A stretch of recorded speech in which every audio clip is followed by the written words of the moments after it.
तो आज स्टार्ट करने वाले हैं अपन एक्सरसाइज नंबर 1.2 और ये लास्ट प्रश्नावली है इसकी। इसमें क्या है, इसमें परिमेय और अपरिमेय संख्याएं हैं। परिमेय और अपरिमेय संख्याएं थोड़ी सी मतलब क्रिटिकल होती हैं, मतलब समझने वाली बातें हैं इसमें। इसमें कुछ सोल्व करने वाली चीज़ें है नहीं, ज़्यादा समझने वाली बात है, तो उस हिसाब से ये थोड़ा सा हार्ड लगता है स्टार्टिंग में। लेकिन मैं बता रहा हूँ, थोड़ा सा अगर 5 मिनट ध्यान दो लगे तो परिमेय और अपरिमेय वाला एकदम कॉन्सेप्ट क्लियर हो जाएगा, आगे कभी भी डाउट नहीं रहेगा आपके। तो परिमेय संख्या क्या होती है? परिमेय वो संख्याएं हैं जिनको अपन P/Q के रूप में लिख सकें, जहां पर Q बराबर 0 नहीं होना चाहिए। 0 के अलावा यहाँ पे कुछ भी हो, लेकिन ये 0 नहीं होना चाहिए।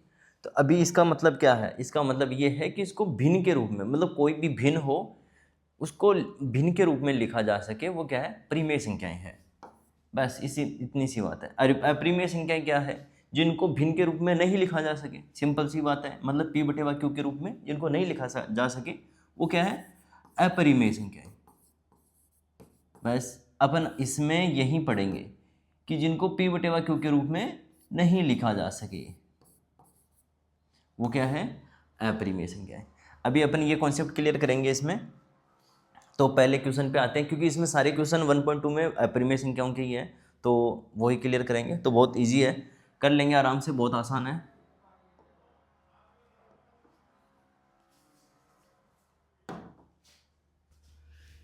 तो इसमें दिया हुआ है आपके, पहला क्वेश्चन है, सिद्ध कीजिए कि √5 एक अपरिमेय संख्या है। ऐसे ही इसमें दिया हुआ है कि सारे ही अपरिमेय ही आपको सिद्ध करने हैं इस क्वेश्चन में, सारे में। तो पहला ही क्वेश्चन ले लेते हैं, √5 एक अपरिमेय संख्या है। तो इसमें ज़्यादातर आपको राइटिंग में लिखने वाली बातें ज़्यादा है, तो आपको लिखना कैसे है तो वो देख लेते हैं अपन। तो इस पहला क्वेश्चन है, सिद्ध कीजिए कि √5 एक अपरिमेय संख्या है। ये आपको सिद्ध करना है। तो इसका आंसर क्या होगा? तो माना कि √5 एक परिमेय संख्या है, मान लेते हैं कि √5 एक परिमेय संख्या है। तो आपको लिखना है, माना कि √5 एक परिमेय संख्या है।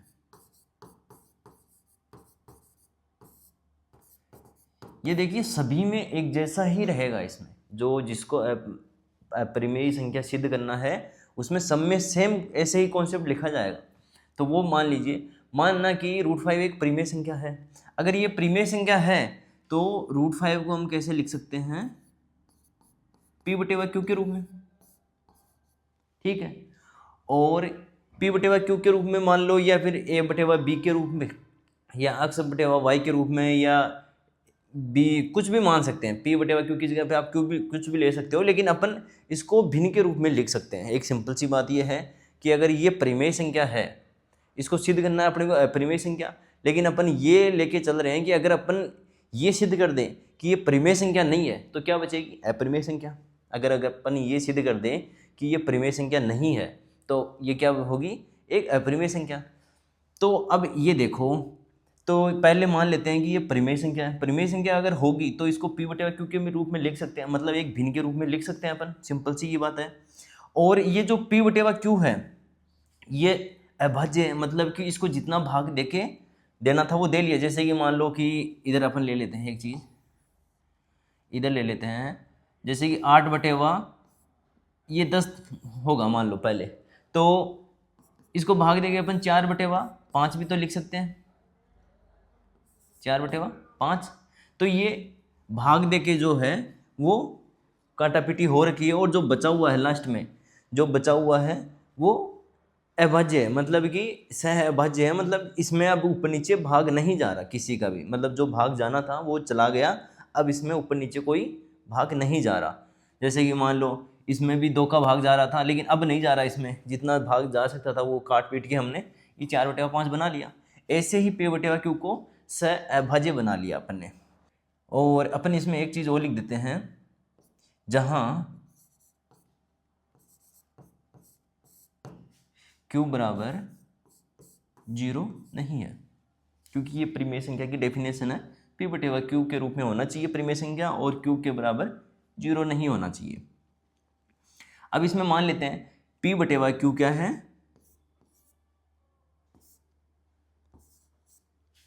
इसमें लिख देते हैं जहां P बटे व Q सह अभाज्य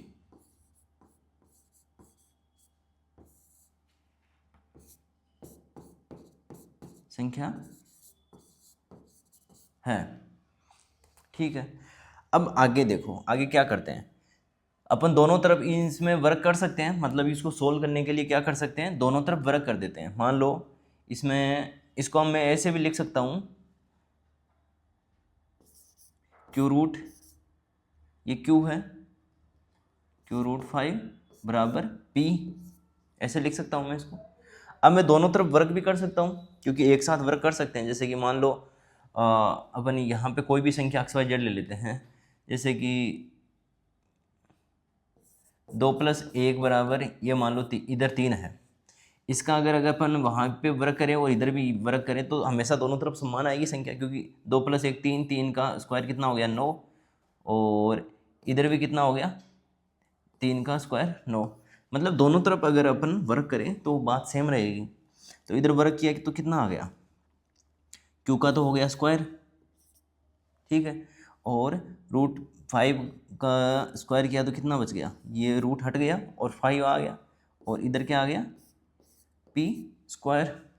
अब ये बताओ मेरे को कि ये जो 5 है, 5 का इधर आके भाग लगेगा इसमें, मतलब कि Q बराबर क्या हो जाएगा, Q स्क्वायर बराबर क्या हो जाएगा, P स्क्वायर बटे 5। ये बात है, मतलब क्या हो रहा है, P के अंदर 5 का भाग लग रहा है। पहला हो गया, मान लो कि ये मान लो समीकरण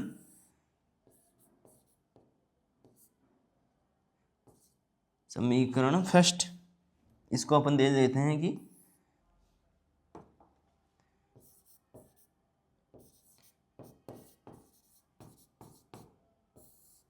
समीकरण फर्स्ट, इसको दे देते हैं। तो अब यहाँ पे समीकरण फर्स्ट के अनुसार Q बराबर क्या होगा, P के अंदर 5 का भाग लगेगा, मतलब P स्क्वायर में 5 का भाग लगेगा।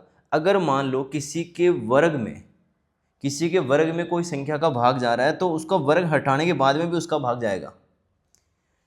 मान लो जैसे कि इधर देखते हैं अपन, ये 9 है, अगर 9 के अंदर मैं 3 का भाग देता हूँ, ठीक है, 9 के अंदर 3 का भाग दिया तो गया। तो इसका मतलब ये है कि अगर मैं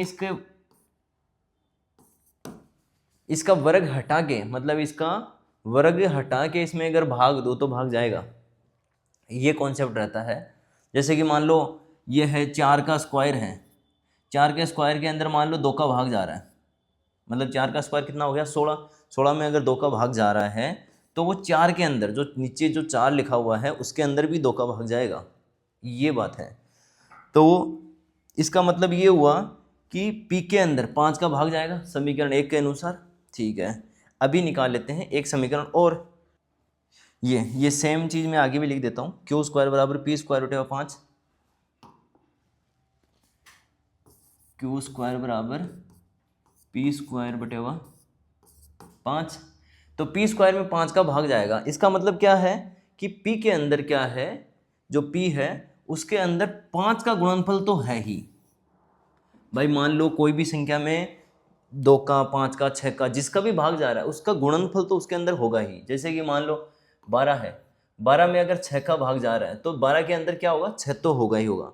अगर मान लो 20 है, 20 में अगर 10 का भाग जा रहा है तो इसके अंदर 10 तो गुणनफल होगा ही होगा। 10 कैसे, 10 गुणा 2, मतलब 10 का गुणनफल है। इसमें 12 में 6 का गुणनफल मतलब 6 गुणा 2, ठीक है, मतलब 6 का गुणनफल तो है ही। ऐसे ही मैं मान सकता हूँ कि P के अंदर भी 5 तो है, क्योंकि 5 का भाग इसमें जाएगा। माना P बराबर 5a, ठीक है। तो P की जगह में मैं 5a लिख देता हूँ, तो Q बराबर क्या होगा,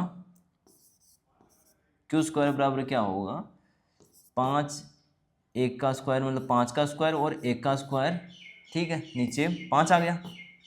तो 5 का स्क्वायर कितना हो गया 25, 25 में 5 का भाग दिया तो कितना बचा 5, और 5 a स्क्वायर, मतलब क्यू बराबर क्या आ गया, क्यू स्क्वायर बराबर क्या आ गया 5 a स्क्वायर। ठीक है, अब इसको अगर मैं a का मान निकालूँ यहाँ से, तो a का मान क्या होगा, a स्क्वायर को अगर a स्क्वायर का मान निकालूँ, या इसको ऐसे भी लिख सकता हूँ मैं 5a स्क्वायर बराबर क्यू स्क्वायर, और a स्क्वायर बराबर क्या हो गया क्यू बटेवा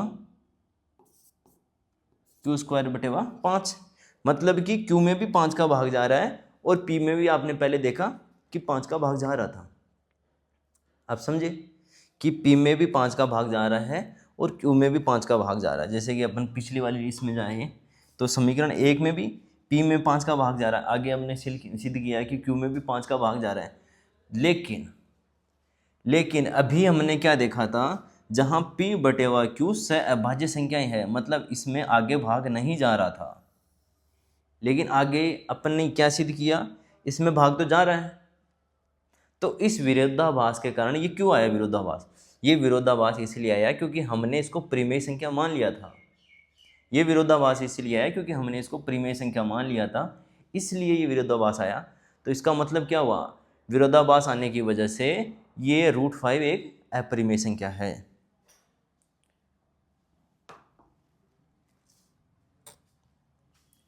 तो यहाँ से मान लो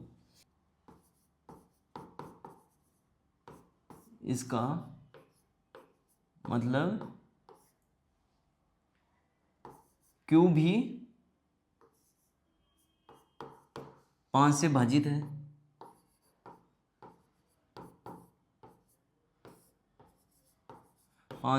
है, या विभाजित है, और पी भी 5 से विभाजित है। तो दोनों में क्या हुआ, ये तो क्या हो गया, इसका मतलब ये हुआ दोनों ही भाज्य संख्या हो गई। इसका मतलब इसलिए पी व क्यू भाज्य संख्या हो गई, भाज्य संख्याएं हो गई,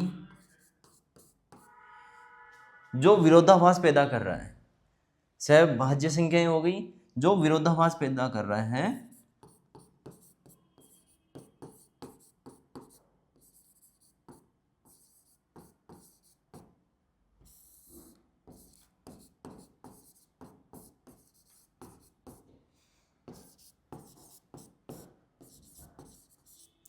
इसलिए √5 एक अपरिमेय संख्या है, √5 एक अपरिमेय संख्या है।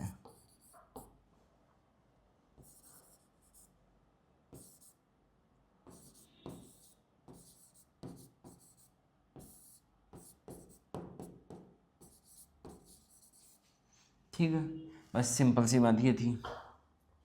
अब आगे चलते हैं अपन क्वेश्चन पे।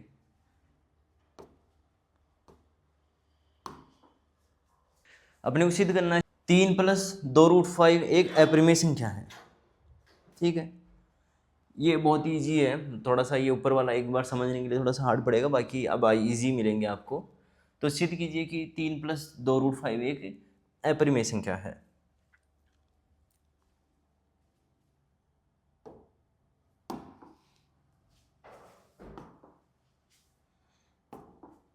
ये अपने को सिद्ध करना है क्या है, एक अपरिमेय संख्या है। तो मान लेते हैं कि ये एक परिमेय संख्या है। माना कि 3√5 एक परिमेय संख्या है जिसको अपन p/q के रूप में लिख सकते हैं। तो 3 + 2√5 इसको मैं मान लेता हूँ कि a/b मान लेता हूँ, सिंपल सा ये b मान लिया, ये है। अब मैं क्या कर सकता हूँ इसमें कि a/b को या 3 को मैं इस तरफ ले आता हूँ, मतलब कि 2√5 बराबर क्या हो गया a/b - 3। जहां ये भी लिख देना आपको, जहां b बराबर क्या है 0 नहीं है और ये पूर्णांक संख्याएं हैं। पूर्णांक धनात्मक पूर्णांक संख्याएं, ए और बी क्या है, धनात्मक पूर्णांक संख्याएं है। और 2√5 बराबर क्या हो गया, ए बटे वा बी, और ये 3 इधर आया तो ये माइनस का हो गया। अब मैं 2 को क्या करता हूँ, नीचे ले जाता हूँ, मतलब कि इसके भाग में ले जाता हूँ, तो इधर क्या बच गया, √5 बराबर, तो क्या होगा, देखिए 2 सिंपल से तरीके हैं। आप 2 का इधर लेके जा रहे हो तो 2 का इस सम में भाग दे दो, इसमें भाग दो, इसमें भाग दो, क्योंकि ये प्लस माइनस में जो संख्याएं होती है उनमें सेपरेटली भाग लगेगा। जो गुणा में संख्याएं है, अगर ये दोनों संख्याएं गुणा में होती तो नीचे एक ही जगह में भाग लगता, लेकिन अभी दोनों सेपरेट है, माइनस से जुड़ी हुई है या प्लस से जुड़ी हुई हो, तो इसमें आपको अलग अलग इसमें भाग जाना पड़ेगा। तो मैं इसको ऐसे दूंगा, ए बटे वा बी में, ए बटे वा बी में अगर 2 का भाग दोगे तो क्या हो जाएगा, 2b आ जाएगा नीचे, और माइनस 3 में अगर 2 का भाग दूंगा तो 3 बटे वा 2 आ जाएगा। अब ये चीज़ मेरे को बताओ, अब आपको ये पता है कि √5 ये क्या है, अपरिमेय संख्या है। हमें पता है ये क्या है, एक अपरिमेय संख्या, और ये क्या है, आप अंदाज़ा लगा सकते हो, क्योंकि ये भी कोई संख्या है। ए बटे वा बी हमने देखा कि कोई संख्या है, जैसे कि 5 बटे वा 10, 10 बटे वा 20, कुछ भी संख्या हो, ये संख्या है, माइनस इसमें से ये गया, तो आपको ये पता है ये कन्फर्म परिमेय संख्या आने वाली है, मतलब कोई ना कोई भिन्न आने वाला है, आपको ये पता है इसमें कोई ना कोई भिन्न आ जाएगा, XYZ। मान लो कि ये 9 बटे वा 2 या 2 बटे वा 9, कुछ भी संख्या है, कोई भी ये आ जाएगा, लेकिन आ जाएगा क्योंकि ए और बी पूर्णांक संख्याएं हैं जिसमें से ये कुछ माइनस होना है। तो ये पता है आपको, ये परिमेय संख्या है और ये क्या है, अपरिमेय संख्या है, क्योंकि ये आपने पहले सिद्ध कर लिया। तो ये अगर दोनों बराबर है कैसे हो सकता है, अगर मैं आपको बोलूँ कि 5 बराबर 7 है तो वो सही बात है क्या, वो गलत बात है। वो विरोधाभास कब आता है, जब आपने इसमें कोई ना कोई ऊपर की तरफ त्रुटि की होगी, कोई ना कोई चीज़ आपने गलत मानी होगी या कोई ना कोई चीज़ गलत की होगी। वो कब आ रही है, क्योंकि वो हमने मान लिया कि ये एक परिमेय संख्या है। ऊपर की तरफ अपन ने माना था ना, माना कि ये एक परिमेय संख्या है और जिसको ए बटे वा बी के रूप में लिख सकते हैं, इसलिए विरोधाभास आया। इसलिए हम कह सकते हैं कि ये एक अपरिमेय संख्या है। ये विरोधाभास इसलिए आया क्योंकि एक हमने इसको गलत मान लिया था। तो हम लिख सकते हैं, जहाँ हमें पता है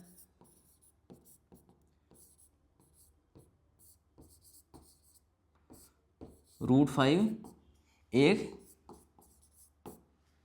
अपरिमेय संख्या है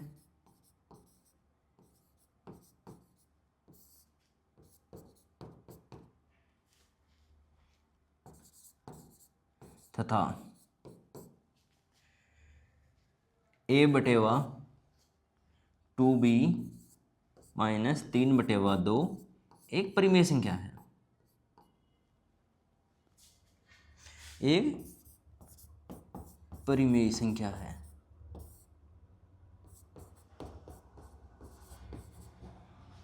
जो कि आपस में बराबर नहीं हो सकती, जो कि आपस में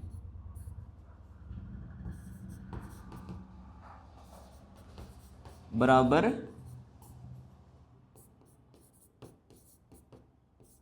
नहीं हो सकती। ये विरोधाभास इसलिए आया था क्योंकि हमने 3 + 2√5 को एक परिमेय संख्या मान लिया था। या अपन डायरेक्टली भी ऐसे भी लिख दो कि ये विरोधाभास की वजह से अपन बोल सकते हैं, या हम कह सकते हैं कि 3 + 2√5 एक अपरिमेय संख्या है। इस विरोधाभास की वजह से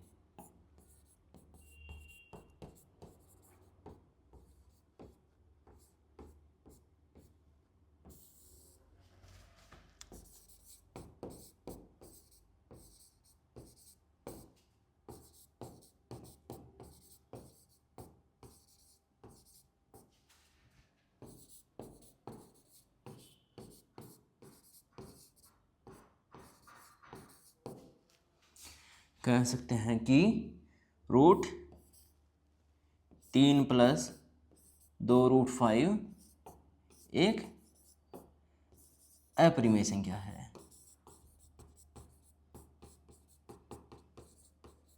ऊपर की तरफ एक लाइन जोड़ लेना कि 3+2 माना कि 3+2√5 एक परिमेय संख्या है जिसको a/q के रूप में लिख सकते हैं। ठीक है, बस इतना सा ये सॉल्व करना है, कुछ नहीं है, सिंपल सी, बस आपको बस यही नॉर्मल बातें याद रखनी है इसमें, और कुछ ज़्यादा बड़ी बातें नहीं है, ये समझने वाली बातें सी है इसमें।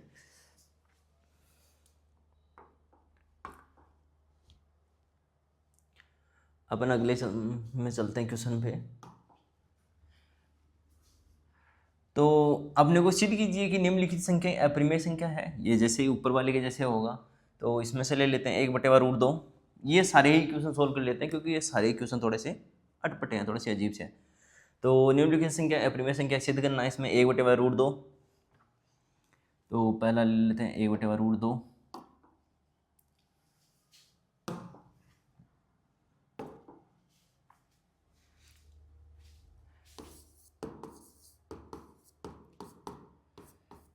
तो पहला है 1/√2। तो इसमें लिखते हैं माना कि, इसको एकदम सटीक तरीके से कर लेते हैं, जैसे कि आपको लिखना है बोर्ड में या कैसे भी लिखना है, इसको समझने वाली बात है। जैसे माना कि, इसका आंसर कैसे लिखोगे आप, माना कि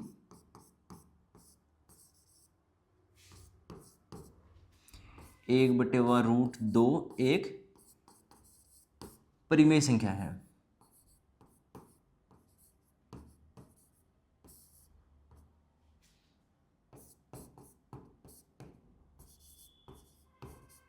संख्या है जिसको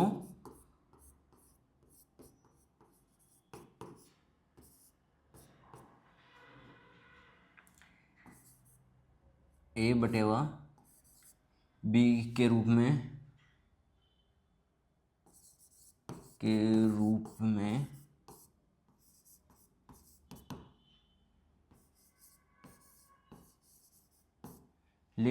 लिख सकते हैं,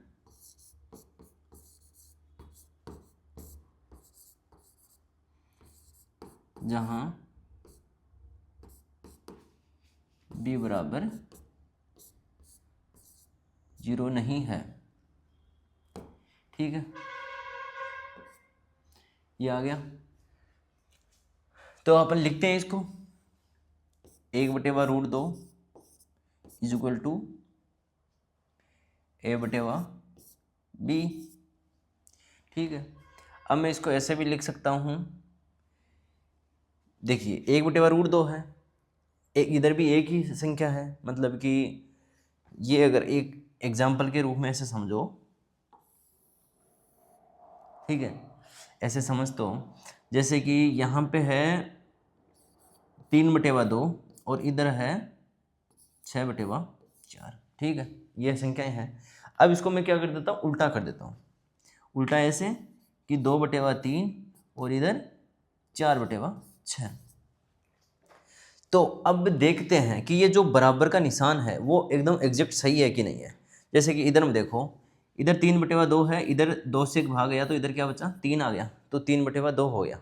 ठीक है, इधर क्या हुआ, इधर 2 का भाग दिया, इधर 2 आ गया, इधर आ गया 3, तो 2/3। ऊपर भी क्या था 2/3 और इधर भी क्या है 2/3।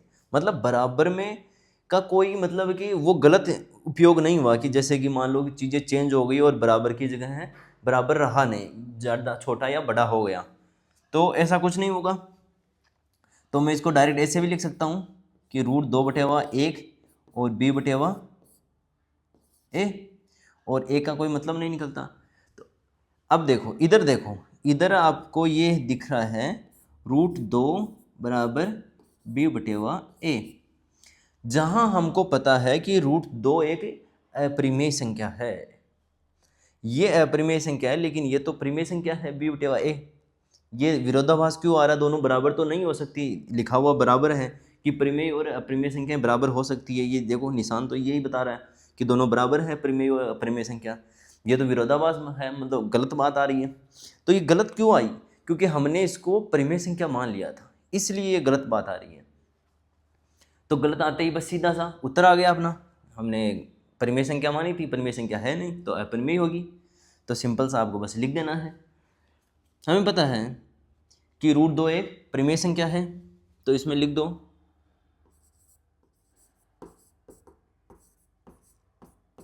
हमें पता है √2 एक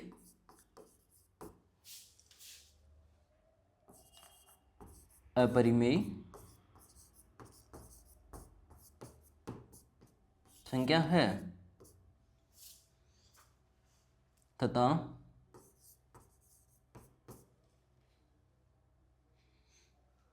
b/a एक परिमेय संख्या है। परिमेय संख्या है, लेकिन इसको मान लो समीकरण 1 दे दो। समीकरण 1 है, लेकिन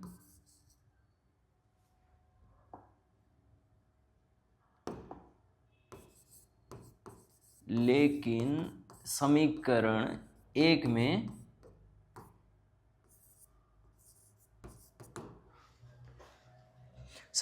1 में विरोधाभास मिल रहा है।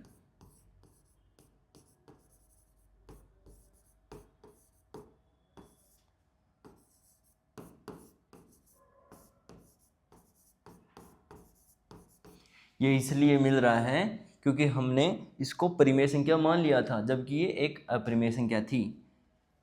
इसलिए हम कह सकते हैं, इसलिए हम कह सकते हैं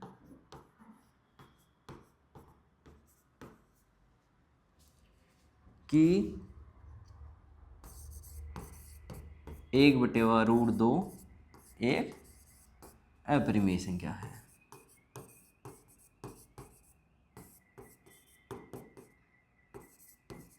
ठीक है, अब चलते हैं अपन अगले सवाल पे। इसमें आपकी जो राइटिंग है, ये 4-5 बातें, वो बस लाइनें थोड़ा सा के दिमाग में याद कर लेना, क्योंकि यही लिखना है उसमें एग्ज़ाम में आपको, और बोर्ड में एक क्वेश्चन तो इसका पढ़ना ही है। तो एक क्वेश्चन तो आपसे पूछेगा, तो आपको याद करना 100% कंपलसरी है। 2-4 लाइनें चीज़ें अगर समझ के करोगे तो बहुत ईजी है, क्योंकि बहुत आसान है परिमेय और अपरिमेय।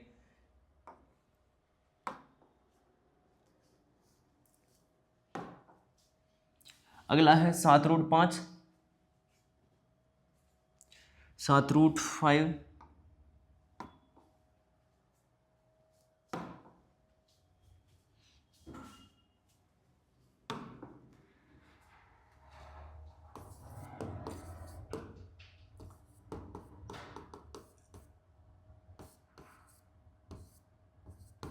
सेम चीज़ आपको क्या करना है, माना कि 7√5 एक परिमेय संख्या है, जहाँ इसको a/b के रूप में लिख सकते हैं। a/b के रूप में लिखेंगे तो कैसे लिखेंगे, a/b, जहाँ b बराबर नॉट इक्वल टू 0,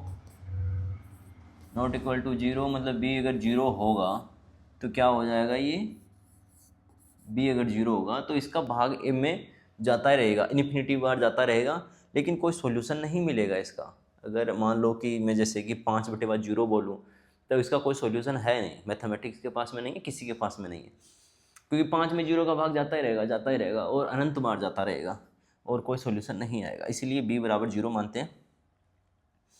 इसको मैं ऐसे भी लिख सकता हूँ कि √5 बराबर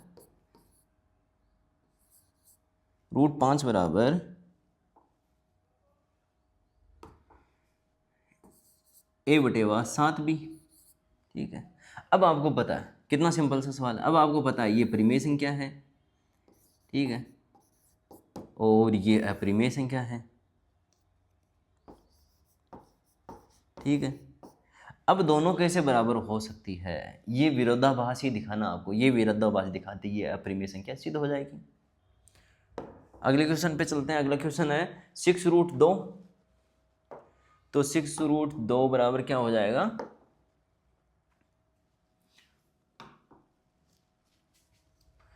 क्वेश्चन नंबर 3 का तीसरा है, 6 + √2, ये है वो सेम चीज़, इसको अपरिमेय संख्या सिद्ध करना है। मान लो अगर, जैसे कि मान लो आपके पास में कोई ये बोल दे कि, ठीक है वो बाद में देखेंगे, एक इम्पोर्टेंट चीज़ मैं लास्ट में बता दूंगा जो आपके सारे डाउट क्लियर कर देगी।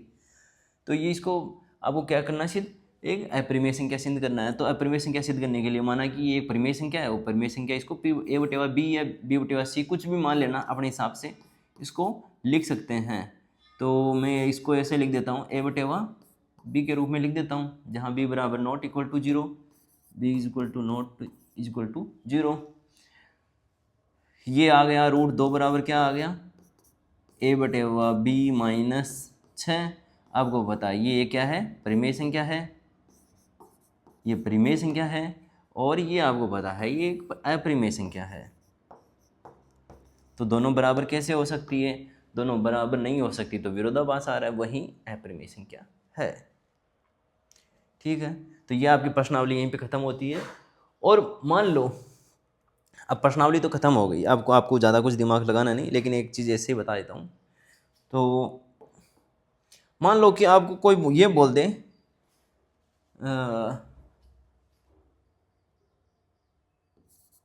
ये सिद्ध करो कि 2.5 एक अपरिमेय संख्या है, 2.5। तो आप इसको क्या बोलोगे कि अगर ये अपरिमेय संख्या है तो ये पहले आप मानोगे कि ये परिमेय संख्या है और इसको ए बटेवा बी के रूप में लिख सकते हैं।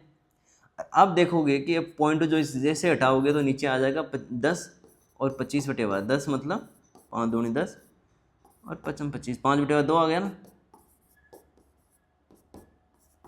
5 बटेवा 2 आ गया। तो ये भी परिमेय संख्या है, ये भी परिमेय संख्या है, तो ये तो क्या परिमेय संख्या ही है। ठीक है, तो ये तो परिमेय संख्या है, इसको अपरिमेय अपन सिद्ध कर ही नहीं सकते क्योंकि ये तो परिमेय संख्या है।